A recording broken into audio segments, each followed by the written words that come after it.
I paid a guy to be my boyfriend. But now his mom is planning for our wedding and I don't think I can leave. My ex was getting married to the woman he cheated on me with, and I was invited. Now most people would turn it down because they're sane, but I couldn't. You see, my ex Brian had invited my entire friend group from college to the wedding. He knew everyone had partners, except me. So he wanted to show everyone that nobody could love me one last time. What he didn't know was that he'd be getting the exact opposite of that. After I vented about it, my roommate suggested I find someone from a rental dating app. It's just like hiring a photographer or a DJ, she said. You're hiring a service, and they're all very professional with clear rules. The app was full of attractive people willing to be your +1 for events. $500 for a weekend.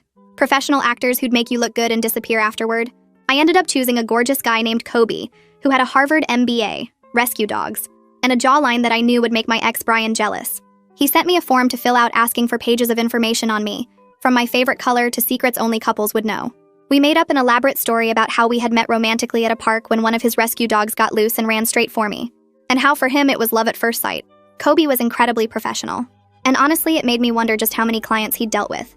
I sent him half the money through Zelle, and he showed up to my apartment the morning of the wedding, somehow looking even better than the photos. He brought me a corsage that matched my dress. Ready to go? He smiled. Honestly, no, I told him laughing. He reached out and held my hand, leading me out to his Lexus. He kept holding my hand even during the ceremony with his thumb tracing small circles on the back. He whispered jokes during boring parts and kept checking on me during the exchange of vows, making sure I was fine. And I hate to admit it, but Kobe was good. Really, really good at his job. Even at the reception, he managed to charm everyone. He got my college friends laughing about stories from our relationship that he'd improvised on the spot. He got my shy friends to dance and even debated politics with the older guests there. Even the bride kept her eyes on him, blown away by his jawline and perfect hair. And Brian watched it all with a tortured stare that practically healed me from the whole cheating incident. Kobe pulled me out to slow dance with him, whispering in my ear, "Let's make them all jealous." But none of that was on my mind anymore. All I could focus on was the way his heart raced just as fast as mine, and I wondered if maybe there was something more between us. About the no falling in love rule, I started to mention, but the ringing of his phone interrupted it. Kobe smiled and apologized, picking it up, only for his face to turn completely pale and rigid. His mom sobbed on the other end of the line, telling him that his father had just collapsed. When he hung up, I didn't even hesitate. I grabbed his car keys and started dragging him out of the venue. The 40-minute drive was silent, like we were suddenly strangers again. We sprinted into the hospital and made it to the room just before they dragged his father into surgery. His mom held my hand, tears still spilling from her eyes. "Thank God you're here. Kobe told us all about you." My heart skipped a beat. Kobe told them about me? Why? I glanced over at him while his mother kept saying how he'd undersold me, how beautiful I was, how happy she was to finally meet me even though she wished it was under better circumstances. I pulled Kobe to an emptier hallway away from the waiting room. "You told your family about me?" I asked. Kobe ran his hands through his hair and apologized. "I know it's unprofessional. I know the rules, but those nights we spent chatting, sharing stories and memes, I started to really like you and I thought I could ask you out after the whole wedding thing was over," he explained. "I was selfish, and now I dragged you into an even bigger mess." Before I could say anything, the light in the OR suddenly shut off. His dad's surgery was finally finished. Kobe and I rushed over to the room. His dad was conscious, but his eyes were still unfocused. He reached out and squeezed my hand, whispering, "Beautiful. Take care of my boy." I felt my own tears threaten to fall, but all of this was wrong. It was a lie. I had hired Kobe to date me to make my own ex feel bad, and now his family thinks we're something real, and it didn't sit well with me. I slowly tried to exit the hospital, hoping to slip out without anyone noticing, but just as I reached the entrance, Kobe caught my wrist, gently pulling me towards his warm chest.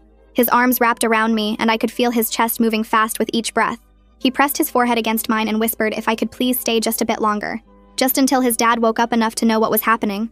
His voice cracked on the last word, and I saw something in his eyes that had nothing to do with our arrangement or the money I'd paid him. He looked scared in a way that made my own chest hurt. I heard myself say yes before I could think about it. We walked back through the automatic doors and down the long hallway to the ICU waiting room. His mom spotted us immediately and reached for my hand the second we sat down. She squeezed my fingers and told me how grateful she was that Kobe had found someone like me. Someone who would drop everything and rush to a hospital without thinking twice. She kept saying how rare that was and how lucky her son was. Every word made the guilt sit heavier in my chest until I could barely breathe under the weight of it. The clock on the wall showed 2 a.m. when a nurse in blue scrubs came out to update us. She said Kobe's dad was resting well and his vital signs were getting better. His mom started crying again, but this time from relief instead of fear. She insisted that Kobe and I try to sleep in the waiting room chairs since it would be hours before we could see him again. She pulled off her own jacket and draped it over my shoulders like I was already part of the family. The jacket smelled like lavender, and I had to bite my lip to keep from crying myself. I settled into one of those uncomfortable plastic chairs and closed my eyes, even though I knew sleep wouldn't come. But somehow it did come because I woke up when early morning light started coming through the windows. My head was on Kobe's shoulder and his arm was wrapped around me. For just a second, I forgot this whole thing was fake. For just a second, it felt like I was waking up next to someone who actually cared about me. Then my phone buzzed in my pocket and shattered the moment. 3 texts from my roommate asking if I was okay, asking why I never came home from the wedding, reminding me that the event was supposed to be over now. Reality crashed back so hard I actually felt dizzy. Kobe's mom woke up a few minutes later and sent us to get coffee and breakfast from the cafeteria. She said we needed to take care of ourselves and that she'd text if anything changed. She smiled at us like we were a real couple who needed a break together. Kobe and I walked to the elevator without saying anything. We stepped inside and the doors closed, and suddenly we were alone in that tiny metal box. The silence felt so heavy I thought it might crush us both. We both knew we were trapped in a lie that was getting bigger with every hour. Every kind word from his mom made it worse. I stared at the floor numbers lighting up and tried not to think about how we were going to get out of this mess. The cafeteria coffee tasted like dirty water, but I drank it anyway because I needed something to do with my hands. We sat at a table in the corner away from the other people. Kobe ran his hands through his hair and apologized again for putting me in this position. He said we should tell his mom the truth today. Just rip the band-aid off and deal with the consequences. I opened my mouth to agree, but different words came out instead. I said we should wait until his dad was stronger. That dropping this bomb during a medical crisis felt wrong and cruel. Kobe stared at me with this look on his face like he couldn't believe what I'd just said. Like I was someone completely different from he expected. The look made something flutter in my stomach that I absolutely did not want to feel. We headed back upstairs and found out Kobe's dad was awake and asking for us. A nurse led us to his room and we walked in to find him sitting up slightly in the bed. He looked tired and pale, but his eyes were clear. He smiled when he saw us and told Kobe how lucky he was to have found me. He made Kobe promise right there to hold on to someone who shows up when it matters, who doesn't run away when things get hard. His words hit me like a punch to the gut because I had literally just tried to run away an hour ago. I mumbled something about needing the bathroom and practically ran out of the room. I locked myself in the single stall and leaned against the door trying to catch my breath. My phone rang and I saw my roommate's name on the screen. I answered and she immediately asked what the hell was going on. I told her everything that happened since we left the wedding reception. About the phone call and the hospital and meeting his parents and the lie that kept getting bigger. She listened to the whole story and then said I was in way over my head now. That this stopped being a simple business deal the moment I got in that car with him. I wanted to argue, but I knew she was right. I couldn't seem to make myself walk away, even though every logical part of my brain was screaming at me to leave. I hung up and saw a notification from the rental app. An automated message reminding me that my event had concluded, asking me to please rate my experience and provide feedback. I stared at the screen and realized I was now breaking the terms of service. I was still pretending to be Kobe's date even though the contracted event was over. I was representing myself as his girlfriend to his family, and that violated everything in the agreement I'd signed. I closed the app without responding because I had no idea what to say. I forced myself to leave the bathroom and walk back to the hospital room. Kobe's mom had her phone out and was showing Kobe something on the screen. When I sat down, she turned the phone toward me.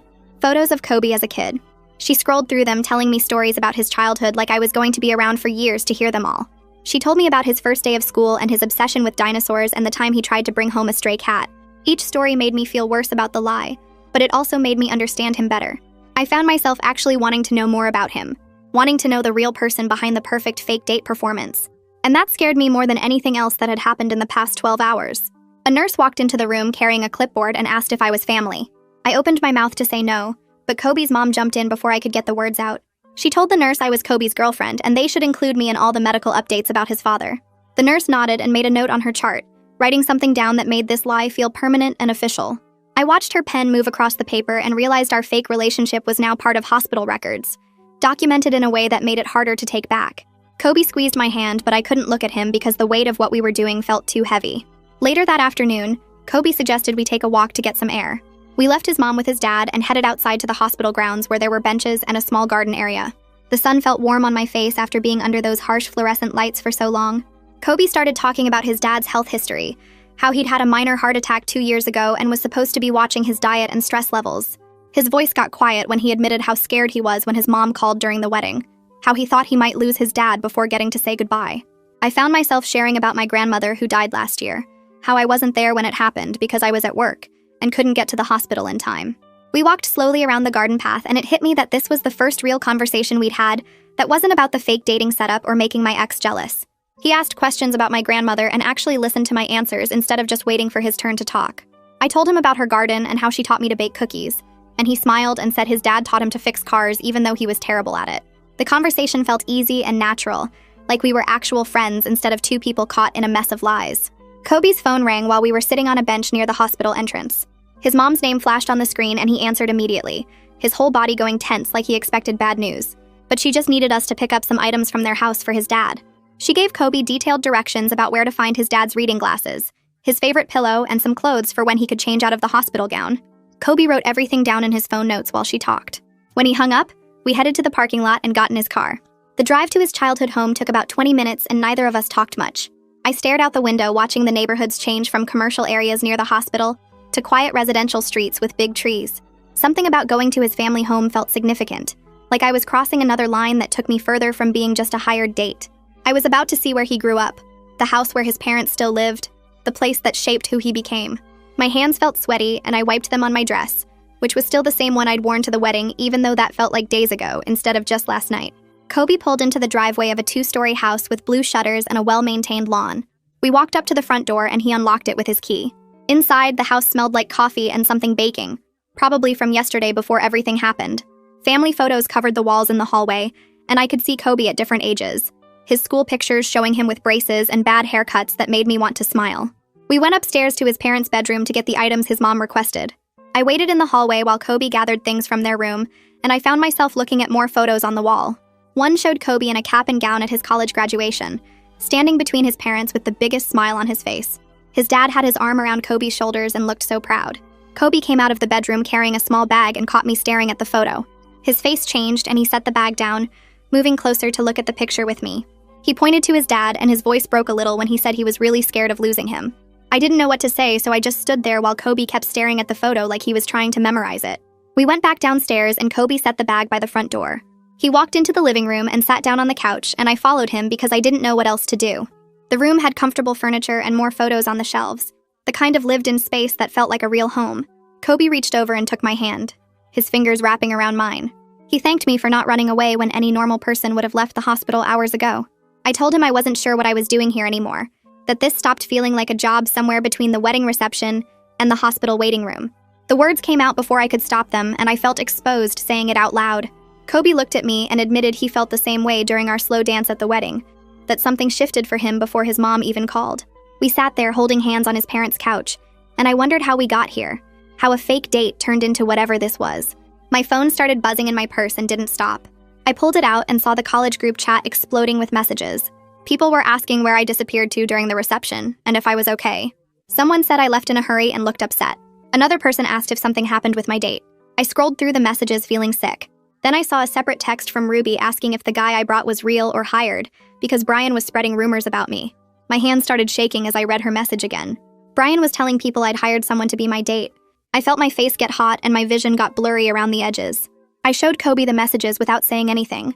His face went completely white as he read through them, his jaw getting tight. He handed my phone back and ran his hands through his hair. We both realized at the same time that Brian might expose our arrangement to his family, might call his mom or send her a message about the rental dating app.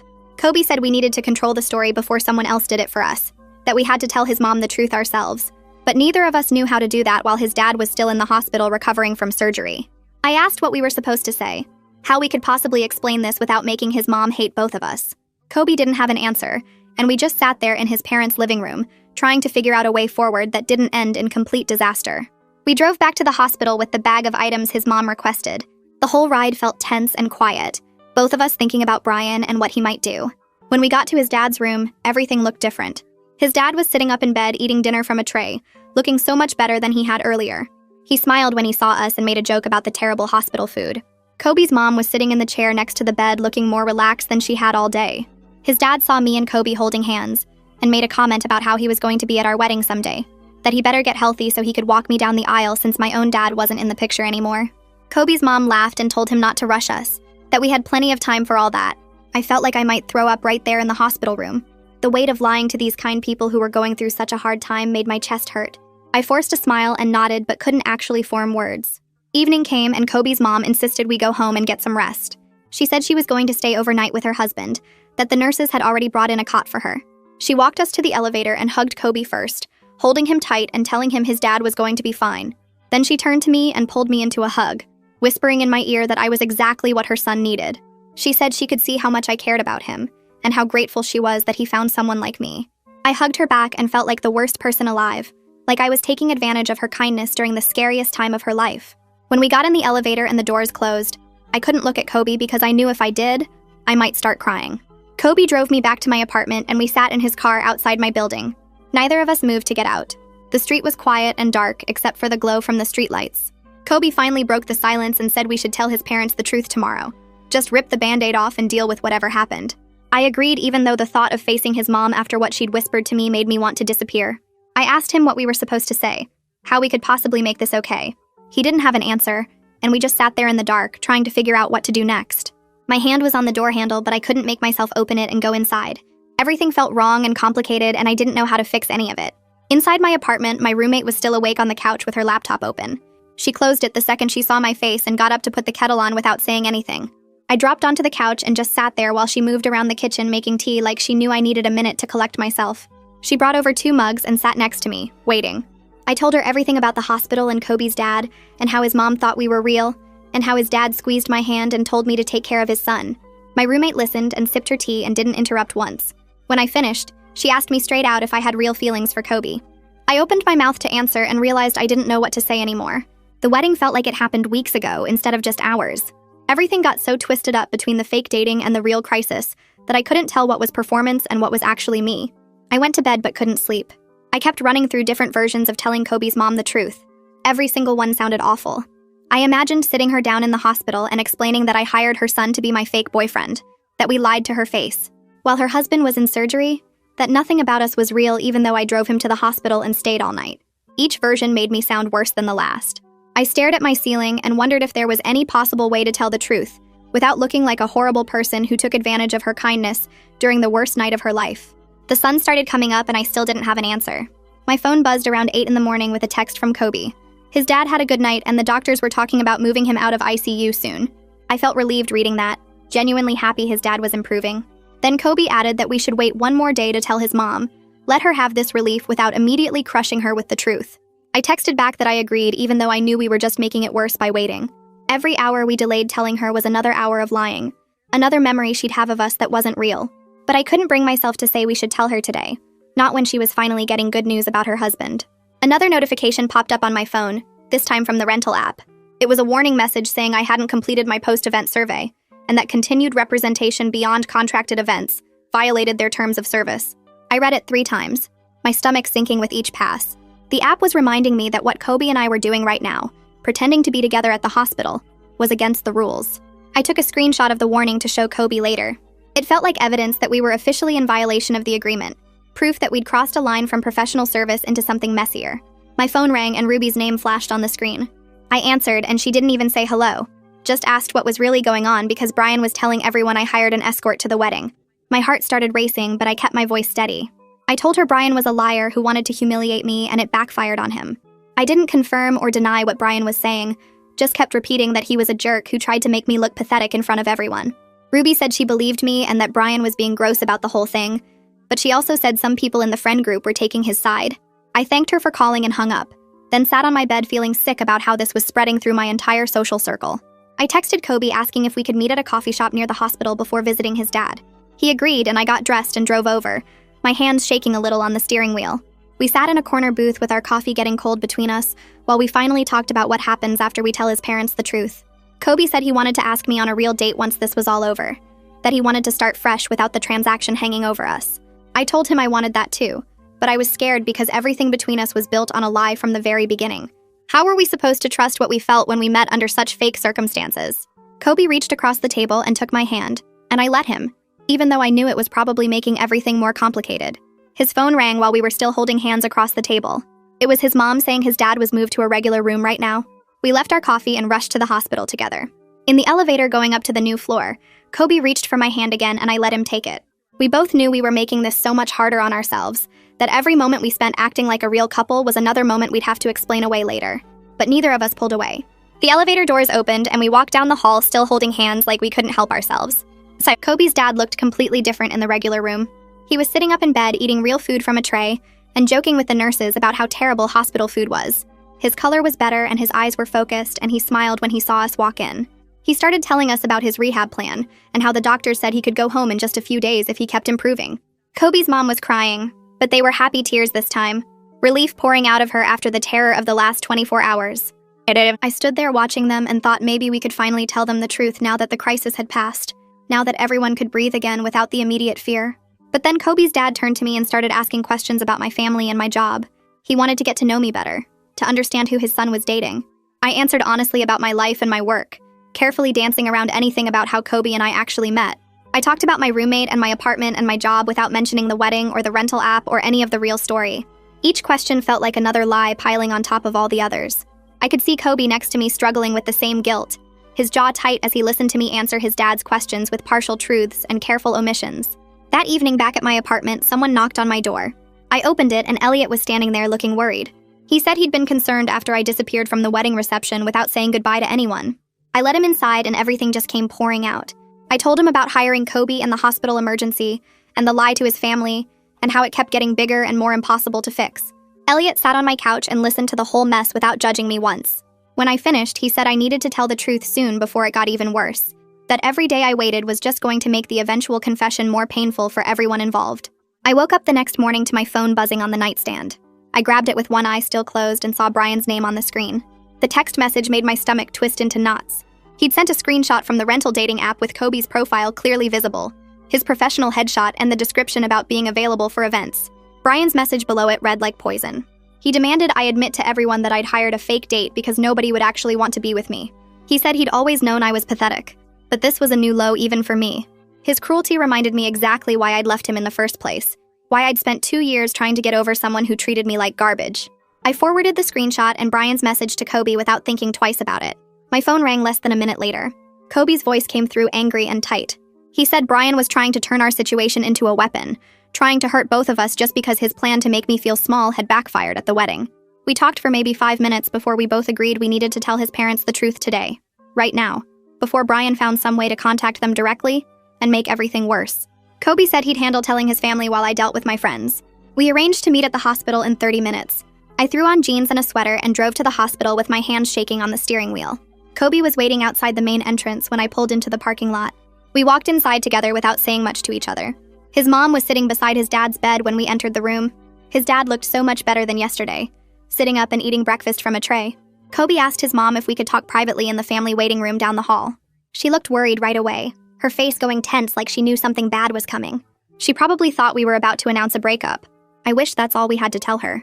We walked down to the small waiting room with uncomfortable chairs and old magazines scattered on a coffee table. Kobe's mom sat down slowly and looked between us with concern in her eyes. Kobe started by saying he was sorry. Then he explained everything from the very beginning. He told her about working for a rental dating service where people hired him to be their date for events. He explained how I'd hired him for my ex's wedding because Brian had invited me specifically to make me feel bad about being single. He admitted we'd only known each other for a few days before showing up at the hospital. His mom's face went through about 5 different expressions in 30 seconds. First, she looked confused, like she didn't understand what he was saying. Then hurt crept into her eyes as she realized we'd lied to her. Finally, anger settled across her features and she turned to look directly at me. She asked if anything about the last 2 days had been real, or if I'd just been playing some kind of game with her family during the worst crisis of their lives. I told her the truth as clearly as I could manage. I said I came to the hospital because I genuinely cared what happened to Kobe and his dad. I explained that staying here overnight and being with them through the surgery wasn't part of any transaction or business arrangement. I admitted that Kobe and I had developed real feelings for each other even though we met under fake circumstances. His mom stared at me for a long moment before asking how she was supposed to believe anything I said when our entire relationship had started as a lie. She said everything she knew about me was based on a story we'd made up, and now she didn't know what was real and what was performance. I didn't have a good answer for that question. I just stood there feeling horrible while she looked at both of us like we'd broken something precious. Kobe's mom said she needed time to process what we'd just told her. She asked us to leave the hospital and let her stay with her husband alone today. Kobe tried to apologize again, his voice cracking as he started to explain, but she held up her hand to stop him. She said she was too hurt to talk about it right now and she needed space to think. We walked out of the hospital room and down the long corridor toward the exit. Neither of us said anything as we passed nurses and other visitors. I felt like we'd just ruined everything good that had happened between us and his family. We made it to the parking lot and sat in Kobe's car without turning on the engine. The silence stretched out between us for what felt like forever. He finally broke it by saying he was sorry for getting me into this whole mess. I told him I was sorry for not leaving when I should have. for staying at the hospital and making the lie bigger instead of walking away that first night. We both admitted out loud that we had genuine feelings for each other, that somewhere between the wedding and the hospital something real had developed. But we also acknowledged that maybe our feelings weren't enough to fix what we'd broken with his family. Maybe starting a relationship on top of such a huge lie meant we were doomed from the beginning. I drove home alone and went straight to my laptop. The rental dating app had a notification waiting for me. I clicked it and found an official warning about policy violations and a request to call their compliance department immediately. I dialed the number with my hands still shaking from the hospital confrontation. A woman answered and asked me to explain the situation. I told her everything about how the wedding date had extended into a family emergency and how we'd continued representing ourselves as a couple beyond the contracted event. The representative listened without interrupting and then explained the consequences. She said I'd face a penalty fee for violating the terms of service. She also said Kobe would likely face suspension from the platform for crossing professional boundaries with a client. I agreed to pay whatever fee they charged and hung up feeling even worse than before. My roommate found me sitting on the couch staring at my phone. She sat down next to me and asked what happened at the hospital. I told her about the confession and Kobe's mom's reaction and the rental app violation. She suggested we draft a message together for the college group chat, something honest that would let me control the narrative before Brian spread more lies. We spent 20 minutes writing and rewriting a short message. In it, I admitted that I'd hired a date for Brian's wedding because I was hurt and wanted to prove I was doing fine without him. I explained that things had gotten complicated when real feelings developed, but that my personal life wasn't Brian's business or anyone else's. I read it over 3 times and then sent it before I could overthink the decision and chicken out. The responses started coming in almost right away. Elliot texted first saying he supported me and understood why I'd made that choice. Ruby sent a message saying she thought it was actually kind of smart and that Brian had deserved to see me happy. A few other people reacted with surprise but said they understood making a messy human decision when you're hurt. But several people responded with judgment and mockery. Brian sent a string of messages calling me pathetic and saying this proved he was right to leave me. A couple of his friends piled on with similar comments.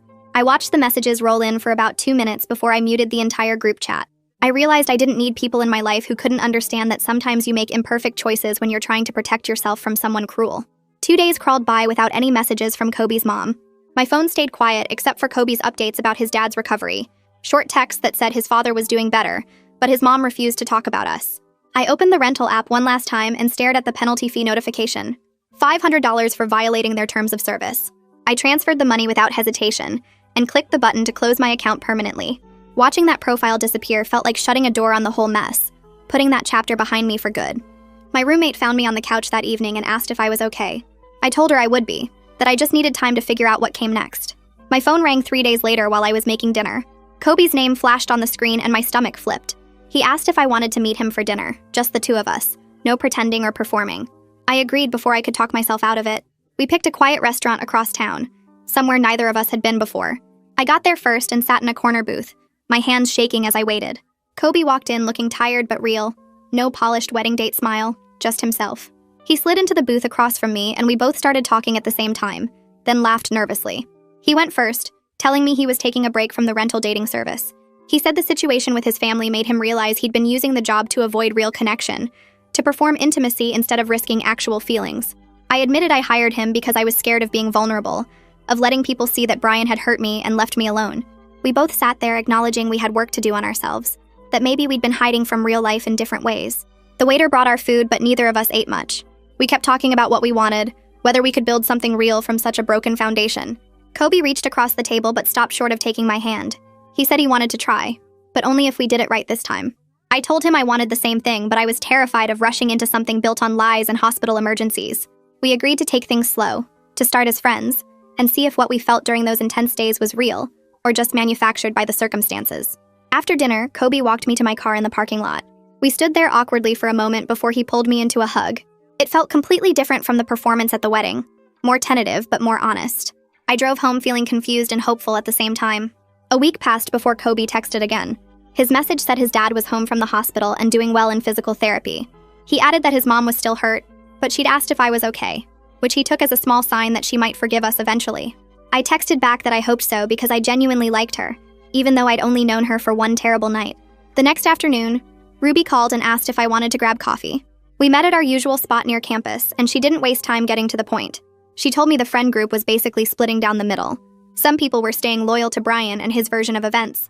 Others recognized that what I did wasn't that bad, that Brian had tried to humiliate me first, and I just tried to protect myself. Ruby said she was firmly on my side, that Brian was a jerk who got exactly what he deserved. Her support meant more than I expected, and I felt my eyes getting wet as I thanked her. She waved it off and said real friends don't abandon you for making messy human decisions. We spent the rest of the afternoon talking about everything except Brian and the wedding, and it felt normal in a way nothing had felt normal in weeks. I made an appointment with a therapist the following Monday.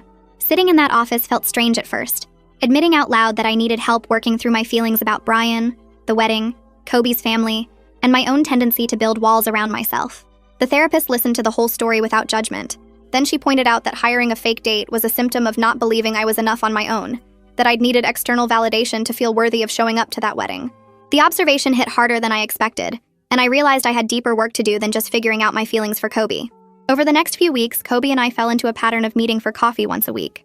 They were casual friend dates where we talked about our lives without the pressure of romance or performance. I told him about therapy and what I was learning about myself. He shared that he'd been thinking about why he took a job where he performed intimacy instead of risking real relationships. We both appreciated the honesty, the way we could be vulnerable without pretending everything was fine. 3 weeks after the hospital incident, my phone buzzed with a text from Kobe that made my heart race. His mom wanted to meet me for lunch, just the two of us. I stared at the message for a full minute before responding that I would be there. The terror set in immediately. I called my roommate and told her about the lunch invitation, and she helped me pick out an outfit that looked respectful, but not like I was trying too hard. The morning of the lunch, I changed clothes 3 times and showed up at the restaurant 10 minutes early. I sat at the table Kobe's mom had reserved, my hands twisting in my lap as I waited. She walked in looking composed and serious, and I stood up too quickly, nearly knocking over my water glass. She sat down across from me and ordered tea before turning her full attention my way. I braced myself for her to tell me to stay away from her son, to never contact their family again. Instead, she said she'd been thinking a lot about what happened. She admitted she was still hurt by the deception, that learning the truth had felt like a betrayal during an already horrible time. But then she said something that surprised me. She told me she'd seen something real in how I cared for Kobe during the crisis, in how I stayed at the hospital and held her hand. She asked me directly if my feelings for her son were genuine now, and I felt my throat tighten. I told her honestly that I was trying to figure that out, that I wanted to do this right if we did it at all. I explained that Kobe and I were taking things slow, starting as friends, trying to build something real instead of rushing into a relationship built on lies. She studied my face for a long moment before nodding slowly. She said she appreciated my honesty, that it meant more than I probably realized. She told me she'd support us if we decided to try dating for real, but we had to promise her no more lies. I promised right away, and she reached across the table to squeeze my hand. The warmth of her grip made me feel like maybe I hadn't completely destroyed this chance with his family. We finished lunch talking about normal things like her book club and my job, and when we hugged goodbye in the parking lot, she held on a few seconds longer than expected. That weekend, Elliot texted asking if I wanted to come over for a small get-together at his place. He mentioned Ruby and Baker would be there, the friends who'd stuck by me after the whole truth came out. I showed up Saturday afternoon with a bottle of wine, and the 3 of them were already on Elliot's back deck grilling burgers. Nobody mentioned Brian once during the entire afternoon. We played cards and told stupid stories from college, and it felt easy in a way hanging out hadn't felt easy in months. Ruby pulled me aside while the guys argued over the grill and told me she was proud of me for being honest even when it was hard. I realized right then that I was building something smaller but way more real than that big college friend group, and it felt right. Kobe picked me up after the gathering ended around 6. We drove to a park near the river where people were walking dogs and kids were playing on the swings. We found a quiet path along the water and started walking. He told me he'd been seeing a therapist too, working through why he took a job where he performed feelings instead of risking real ones. I admitted I was scared of rushing into something built on such a weird foundation, that I didn't want to mess up whatever this could be. He stopped walking and turned to face me, saying he thought we could be good together if we started completely fresh. His hands were in his pockets and he looked nervous in a way I'd never seen during the wedding performance. We agreed to keep taking it slow, to let whatever this was develop naturally without any pressure or performance. He drove me back to my apartment and walked me to my door. When he kissed my cheek, it was sweet and careful, and felt more real than anything that happened at the wedding. My face got warm, and I fumbled with my keys trying to unlock the door. He waited until I was safely inside before heading back to his car. The next morning, my phone buzzed with an email from the rental app. They were confirming my account closure and Kobe's voluntary suspension from the platform. I deleted the email immediately and felt this huge wave of relief wash over me. Whatever happened with Kobe now would be real and chosen, not something either of us got paid for. 2 days later, I stopped at a coffee shop near my apartment to grab an iced latte before work. Brian was standing in line ahead of me. My first instinct was to leave, but I made myself stay. He turned around and saw me, and his face twisted into this mean smile. He started to say something about how pathetic I was, but I cut him off before he could finish. I told him I was done letting him make me feel small, that he'd cheated and lied and tried to hurt me, but it didn't work. I walked away without waiting for his response. My hands were shaking when I got back to my car, but I felt stronger than I did at his wedding, more sure that I deserved better than someone who treated me like that. That weekend, Kobe invited me to volunteer with him at a dog rescue event in the park. He told me it was something he did every month, completely separate from our complicated history. I met his actual rescue dogs, a pit bull named Rosie, and a three-legged terrier named Biscuit. Watching him interact with the dogs and the other volunteers, I saw this version of him that had nothing to do with the polished wedding date. He was patient and kind and genuinely cared about these animals. He introduced me to everyone as his friend, not his girlfriend, and I appreciated that he wasn't rushing to label things. We spent 3 hours helping people fill out adoption applications and walking dogs around the park. Rosie wouldn't leave my side the entire time. On Monday afternoon, my phone rang with a number I didn't recognize. It was Kobe's dad. He thanked me for being there at the hospital, saying he knew the situation had been complicated, but he was grateful I didn't leave his son alone that night. His voice was stronger than it had been in the hospital room. He told me Kobe talked about me all the time, and I admitted that I thought about Kobe a lot too. He laughed this warm, genuine laugh and said he hoped we'd figure it out. After we hung up, I sat on my couch staring at my phone for a solid 10 minutes. My roommate came home from work that evening and found me cooking dinner, actually humming while I chopped vegetables. She pointed out that I seemed happier than I'd been in months, even with all the social drama and complicated feelings about Kobe. I stopped chopping and realized she was right. Working through this whole mess had somehow made me more confident, more willing to be honest about what I wanted and needed. I wasn't hiding behind fake dates or pretending I was fine when I wasn't. The following Friday, Kobe and I had our first official date. Dinner at an Italian place downtown, and then a movie, just like normal people do. We held hands during the movie, and his palm was slightly sweaty, which made me like him even more.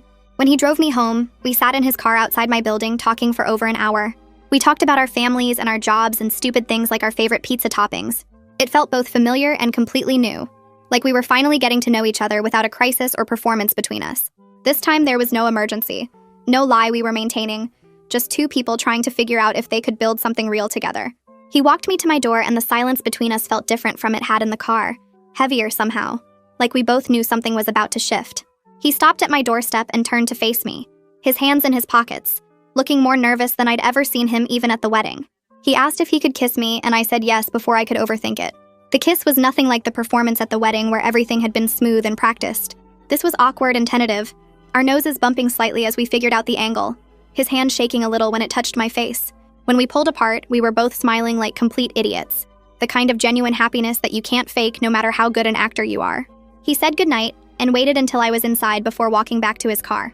Over the next few weeks, we fell into an easy rhythm of real dates and honest conversations that felt completely different from our scripted interactions. We went to movies and restaurants, took his dogs to the park, cooked dinner at each other's apartments. We talked about the wedding and the hospital sometimes, acknowledging our weird origin story with a mix of embarrassment and amusement, but mostly we focused on building something new and real. He told me about his childhood and why he started the rental dating service, and I shared about my relationship with Brian and why his wedding had hurt so much. Every conversation felt like peeling back another layer, getting to know the actual person instead of the performance. We had our first real fight about something stupid, him being late to meet my roommate, and we worked through it like adults instead of pretending everything was perfect. 3 weeks into actually dating, Kobe's mom called and invited both of us to a family dinner to celebrate his dad's recovery. My stomach dropped when Kobe told me about the invitation, but he squeezed my hand and reminded me that we were doing this for real now. No more lies. When we walked through their door that evening, I was there as Kobe's actual girlfriend, not a hired actress playing a role. His dad opened the door and immediately pulled me into a hug, whispering in my ear that he knew we'd figure it out, and I felt tears prick my eyes at his acceptance. His mom smiled at us with cautious warmth, not quite the enthusiasm from the hospital, but genuine kindness that I hadn't ruined completely. At dinner, Kobe's dad told the story of how we met at the hospital, joking that it wasn't the most traditional beginning, but sometimes the best relationships start in unexpected places. Kobe and I exchanged a look across the table, sharing the secret of our real beginning at a wedding reception where I'd hired him, and I thought about how some parts of our story would always be just ours to know. His mom asked about our plans and we told her we were taking things slow, building something real, and she nodded with approval.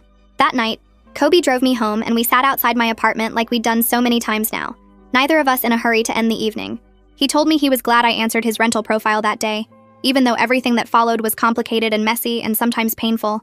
I told him I was glad too, that sometimes the best things come from the most unexpected places, from moments when you're trying to prove something to someone who doesn't matter, and end up finding someone who does.